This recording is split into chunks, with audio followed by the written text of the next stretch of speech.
Signs. We see them every day. Traffic signs, promotional signs, informational signs, signs of every kind, all communicating some sort of message to all sorts of viewers. The consequences of responding to most signs are obvious.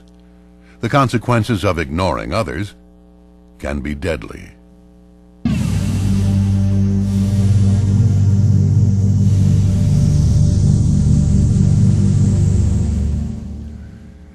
For close to 40 years, the John Birch Society has kept a watchful eye on the agendas and progression of the United Nations. The Society has one of the largest research facilities of its kind, which also houses countless articles and documents that analyze and detail UN activity.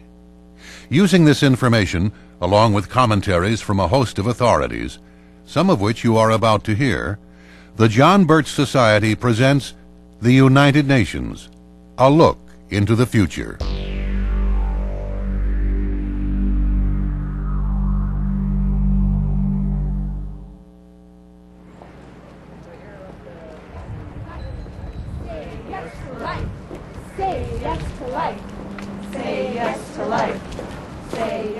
Continuing its practice of financing abortion, the United Nations will not only promote and even enforce abortion as a population control measure, it will criminalize any activity opposing the practice. All pro-life organizations will be closed down, their membership lists confiscated, and the identity of their supporters cataloged as persons to be watched. Anyone continuing to protest abortion will be the recipient of punitive action. Should the UN decide, for whatever reason, that a larger population is desirable, then its pro-abortion policy will suddenly be reversed. In a totalitarian society, people are considered commodities, just like automobiles or widgets, with government planners determining the desired number and then fashioning policies accordingly. Morality is not a factor.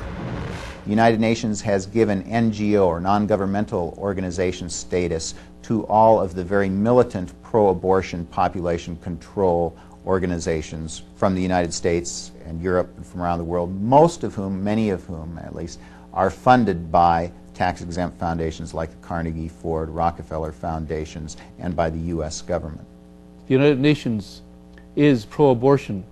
It is that not only in principle, not only in its policies, but also in practice. It is estimated that 50 million babies are killed every year.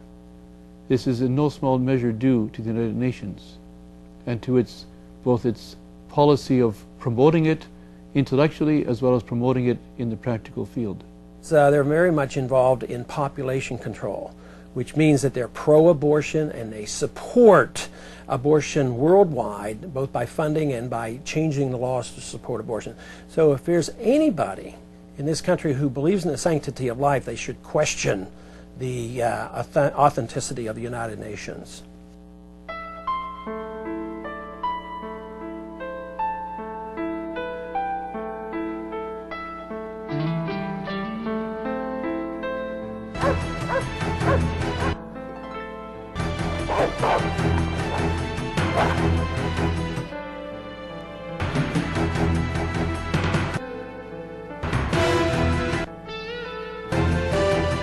Parents who have chosen to teach their children at home or in private schools will be notified that they must now enroll them in government schools.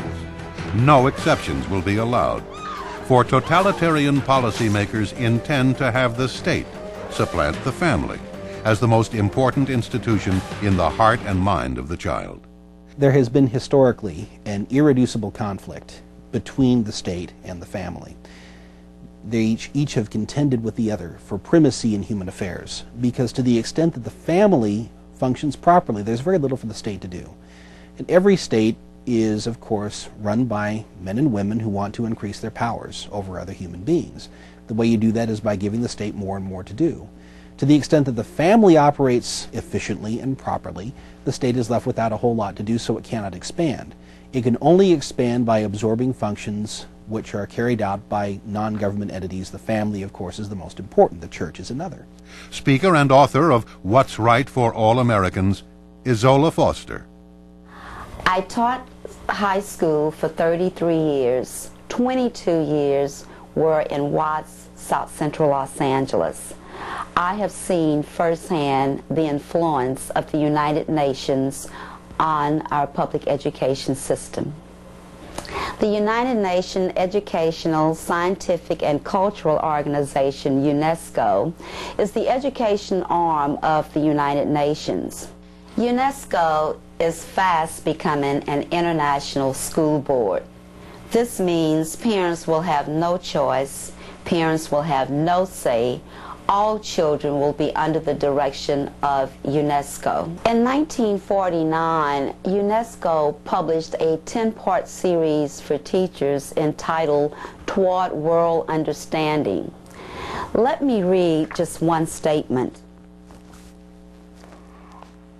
As we have pointed out, it is frequently the family that infects the child with extreme nationalism.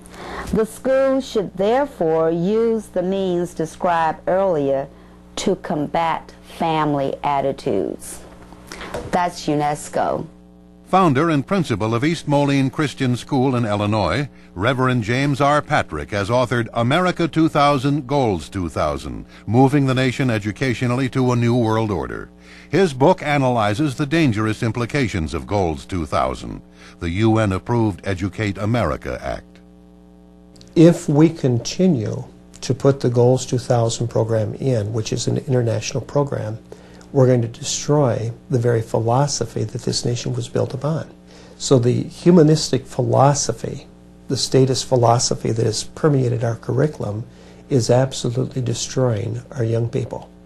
The American people must run and control their own educational program. To do that, they have got to have the control at the local level, which means that where they've consolidated the schools, moved it to the state to the federal, and now the federal is merging into the United Nations. And the philosophy that is coming down through is absolutely destructive of the ideals that our nation was founded upon. We've got to start right at that area and go back to realizing that we're putting in an international educational program. It is coming down through the United Nations. That has got to be eliminated first. We need to go back to the basics. We need to build families, not divide families. And most of all, we must get our nation out of the United Nations.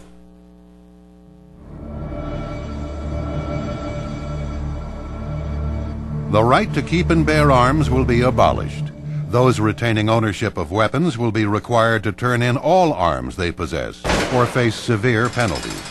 Organizations built upon this God-given right will be raided, and all their records, including membership lists, will be seized and forwarded to world government officials. Persons whose names appear in these records will be visited to assure that all of their weapons have been delivered to the authorities.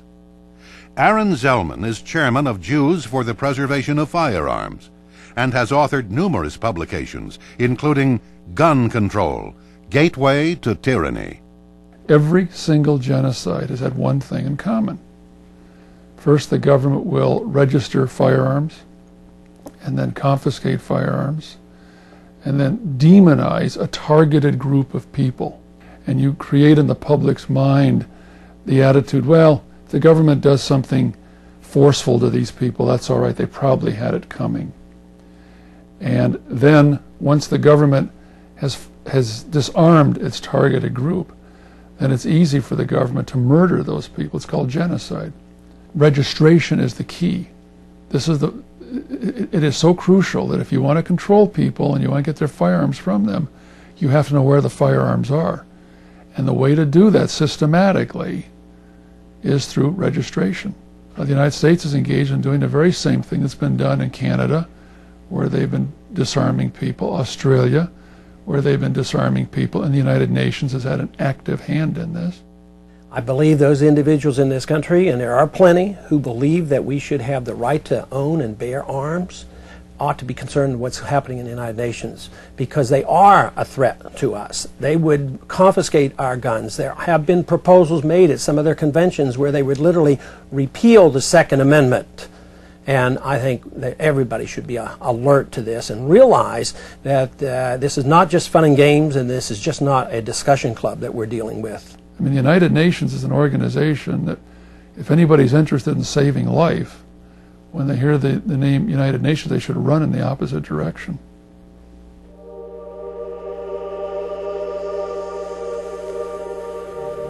The UN will require that the Western world's standard of living, including such achievements as the private automobile and the single-family home, be reduced to a sustainable level. Such sacrifices will be mandatory to counter real or imagined threats, such as global warming, destruction of the ozone layer, and rising levels of carbon dioxide in the atmosphere. No real scientific evidence need be produced. The doomsday claims of coercive utopians will suffice. Hence, limitations on family size will be strictly enforced as an added measure to protect the world's environment. And government licenses will be required for couples desiring children. William Norman Grigg has also written Freedom on the Altar, the UN's crusade against God and family. The President's Council on Sustainable Development has put out this booklet, which is entitled Population Consumption, a Task Force Report, that calls for the installation in federal policy of the goals which were created at the Cairo Population Control Summit back in 1994, which have to do once again with what they call stabilizing population. By stabilizing, they're talking about controlling. They're talking about adopting numerical guidelines and objectives defined by the United Nations, enshrining them in federal policy, and reconfiguring our education policy and our healthcare policy to meet the goal of population stabilization. It is a matter of formal federal policy in our country to pursue the population goals outlined by the United Nations. So not only do they think they can do it, they're actively pursuing it right now as we speak. It has to do with this notion that human beings are a resource to be managed, rather than individuals with rights that the state has to protect. As to the environmental aspect of this, there is a dogma in the environmental movement that holds that human beings are simply part of a democratic biosphere, that we have no more innate right to be here than any other species. There are too many of us, and we are exercising our influence in the biosphere in ways that are improper. And in order to reduce the burden upon our holy, sacred Mother Earth, it is necessary to reduce the aggregate numbers of the human population. And I think it's rather interesting to note as well that the type of people who fret about excess population never consider themselves to be among the surplus.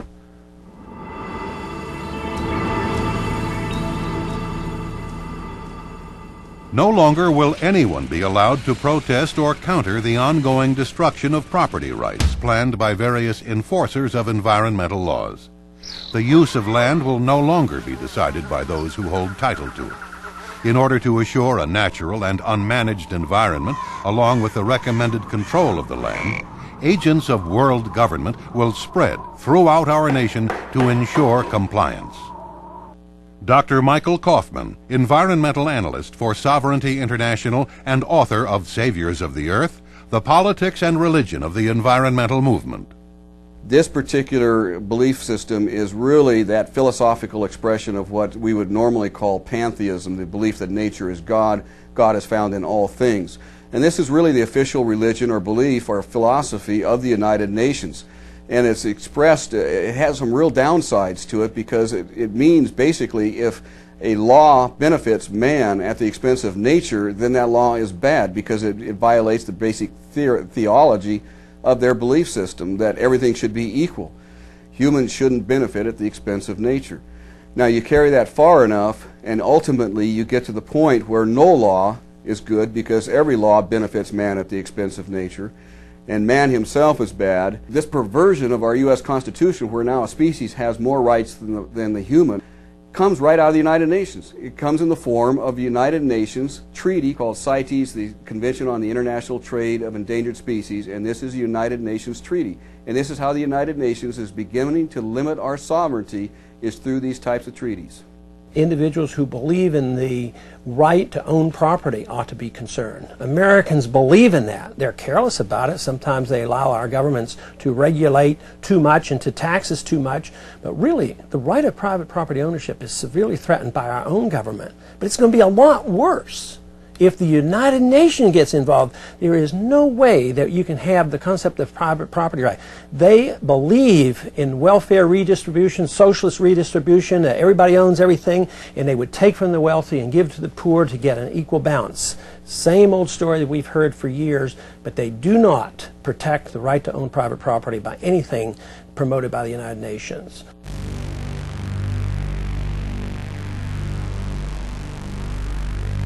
All members of the U.S. Armed Forces will be given United Nations insignia along with the UN Military Manual.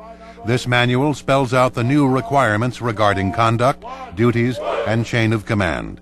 U.S. markings will continue to appear on American uniforms. Soldiers wearing them will be employed primarily as enforcers of peace throughout the world, allowing the rest of mankind to know that the United States is cooperating in the establishment of the New World Order. Author of Changing Commands, The Betrayal of America's Military, John McManus. The central thesis of my book is that our military is being delivered to the United Nations. Now, I say that very carefully. It's not a case of the UN taking it over as much as our own leaders are delivering our military to the United Nations. President John Kennedy went to the United Nations September 1961, and he presented the United States program for general and complete disarmament in a peaceful world during a speech, and he said, this is the official program of the United States of America. It's a disarmament program. It calls for the United States to turn over its military to the United Nations. Now, let that sit for a second. It calls for the United States to turn over its military to the United Nations. The program ends by saying progressive controlled disarmament would proceed to a point where no state would have the military power to challenge the progressively strengthened UN peace force. The UN would have all military power. One of the great oxymorons of our time is peace force. If it's force, it's not peace. If you define peace as peace with justice, it could be the peace of the grave, it could be peace of submission, there's all kinds of peace. And there are some people who use the word peace meaning something quite different from what the ordinary American would mean. He means peace with justice, peace with freedom, peace with a rule of law that limits the government, not himself so much. Is this program still in effect from 1961? Well, I have personally called the head of the Arms Control and Disarmament Agency in Washington, D.C. in recent years, a man named Dr. William Nary, and asked, is this program still the official policy of the government of the United States? Oh, yes, he said, yes. And much of it has already been accomplished, which is so. So he's confirming what has been obvious to many of us over many, many years. That was 1961. 1962, the State Department finances a document called A World Effectively Controlled by the United Nations. All right? Written by an MIT professor, Massachusetts Institute of Technology professor named Lincoln P. Bloomfield, who certainly happens to be a member of the Council on Foreign Relations. I just want to read a couple of things out of it here.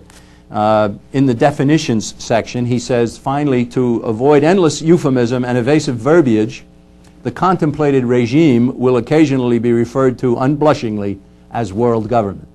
World government means scrap this, scrap the Declaration, scrap the Constitution. We're not going to have world government. If the UN had a monopoly on military force, what it would do is what it says in its own Universal Declaration of Human Rights. It says the rights and freedoms that we Americans take for granted, and of course we shouldn't, they came from God, they came from the Creator. The rights and freedoms may in no case be exercised contrary to the purposes and principles of the United Nations. Now, we've already gone over the fact that the purpose and the principles of the United Nations is to establish a world government with a monopoly of political and military power. It's very clear to me, and what we hope is that it will become far more clear to an awful lot more of the American people. We've got to get out of the United Nations.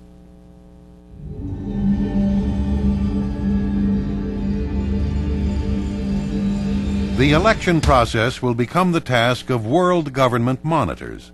The U.S. Congress, President, judicial system, and state and local government shall exist only as a facade to assure American citizens that they still have a voice in government.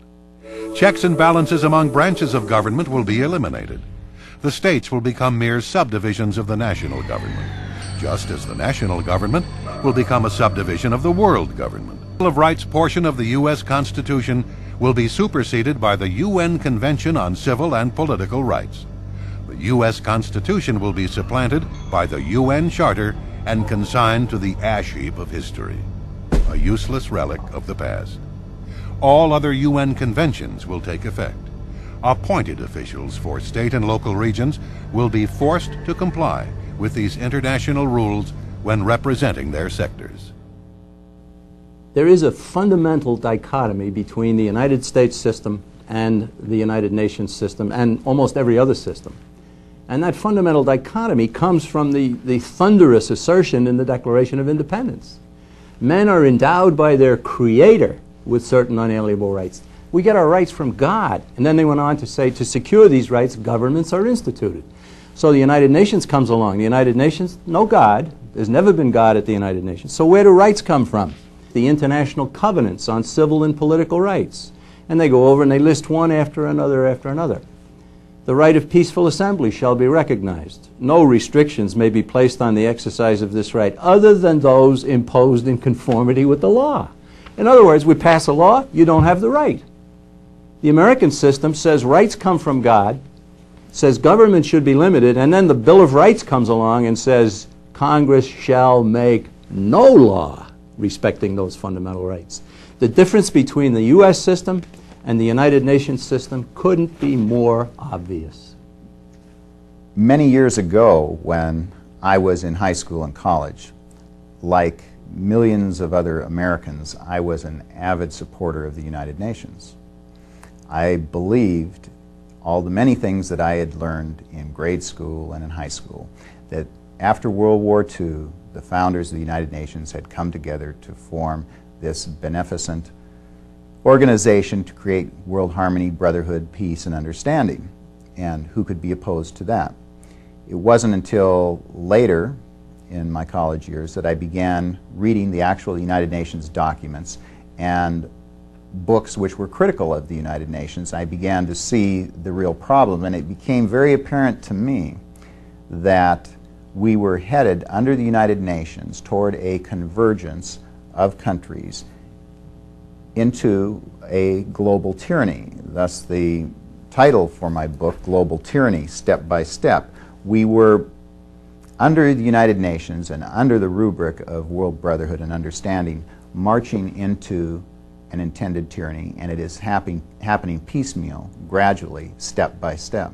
Tyranny is something which is fastened upon a people incrementally, because most people have sufficient sense that they can recognize a tyrannical proposal when it's made explicitly before them. The American perspective, as articulated by James Madison, is that you discern abuses in principle and you prevent the abuses by denying the principle.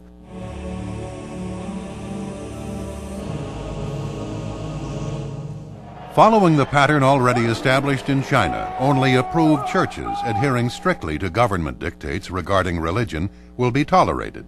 All churches desiring to remain independent of government compliance will be disbanded, their houses of worship converted to other uses, or simply burned to the ground, and their pastors incarcerated. Churches submitting to government regulation will be forced to modify their beliefs to conform with the anti-Christian attitude of the almighty state. No exceptions will be allowed. The United Nations hostility to biblical concepts of faith has to do once again with the idea that biblical religions, and in this I would include as well the Islamic religion, while it is not biblical, it has similar perspectives on social responsibilities. All these monotheistic faiths posit something to which the state is accountable, something to which the state ultimately will have to give a reckoning for its abuse of authority. To the extent that there is any doctrine which posits a loyalty higher than that which people have to the state is going to be hostile. And something which proposes to create a global government, as the United Nations unambiguously does, is going to have pitched hostility towards any doctrine which challenges its sovereignty over any aspect of human life. The one world religion will decide what ethical values they wish to see brought into each country, into each religion, and there will be no choice because the whole thing is control. The entire basis of the one world religion is humanism, and humanism, when you take it back to its roots, is strictly atheism, paganism, and eventually, if you trace it back even further, you are actually right into the occult. If United Nations has their way, there will be curtailment of our right to practice religion. They are not going to be believers in the right to practice our religions as we have seen fit throughout this country, and therefore those individuals who are interested in this subject certainly cannot be complacent about what the United Nations is doing.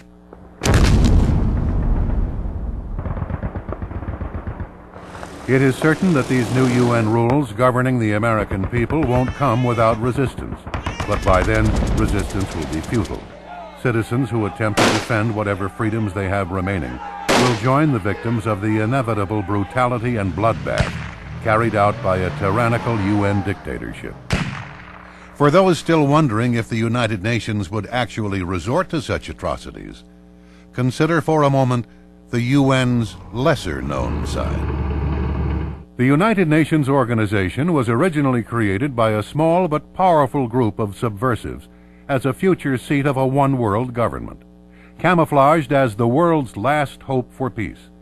And concealed by a barrage of self-generated propaganda, the UN has been responsible for some of the most controversial and violent acts of aggression in history.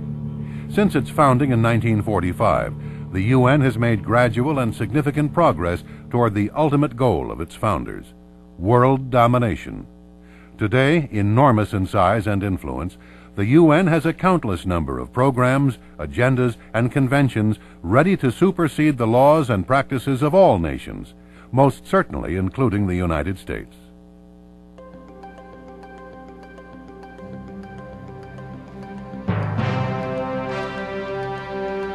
Fortunately, more and more Americans are beginning to see the wisdom of what the John Birch Society has been saying for well over 3.5 decades. Get us out of the UN. March 20th, 1997, Capitol Hill.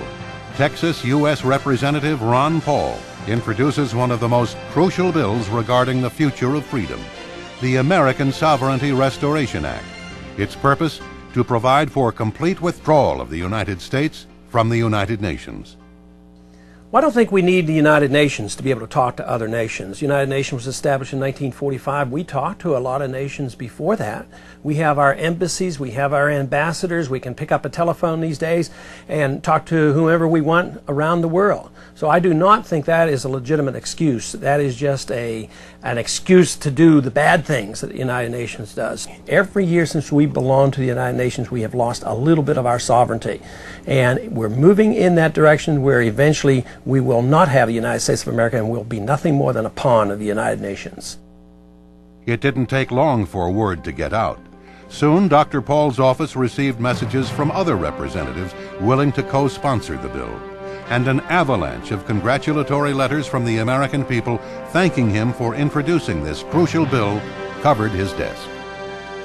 June 4th, 1997, 54 representatives vote in favor of the Get Us Out measure. A few years ago, it was unlikely if 4 representatives would have supported it. Even though the measure didn't pass, the numbers are a solid indicator of the accelerated support for the United States' immediate withdrawal from the UN. And with the help of more and more Americans, Congress will again be forced to vote whether or not to get us out of the United Nations for good.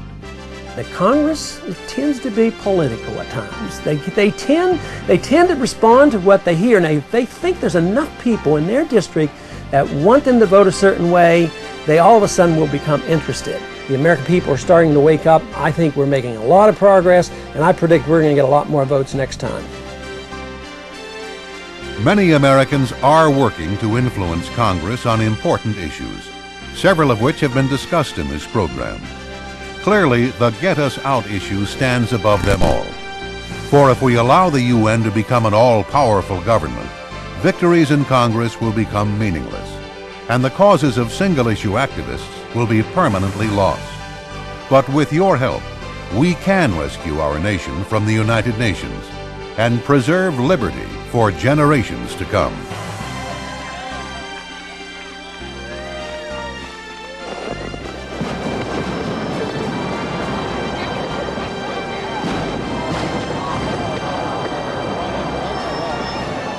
Effective action is informed, organized action.